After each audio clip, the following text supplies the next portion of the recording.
व्यावसायिक गॅसच्या पुरवठ्यात वाढ, हॉटेल, शाळा आणि रुग्णालयांना प्राधान्य, साठेबाजी करणाऱ्यांवर होणार कारवाई.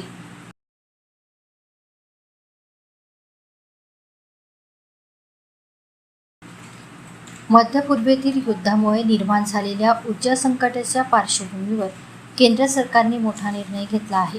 व्यावसायिक LPG गॅसचा तुटवडा दूर करण्यासाठी 23 मार्चपासून पुरवठ्यात वाढ करण्यात येणार असून तो पूर्व-संकट काळातील स्तराच्या 50% नेला जाणार आहे.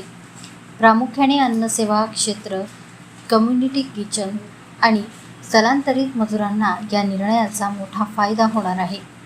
पेट्रोलियम आणि नैसर्गिक वायू मंत्रालयाने दिलेल्या माहितीनुसार राज्यांना आता व्यावसायिक गॅसचा 20% अतिरिक्त कोटा दिला जाईल.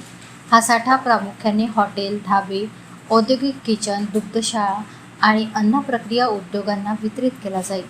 विशेष म्हणजे गेल्या एका आठवड्यात 13,479 मेट्रिक टन LPGचा पुरवठा करण्यात आला असून त्यातील 50% हिस्सा शिक्षण संस्था आणि रुग्णालयांसाठी राखीव ठेवण्यात आला आहे.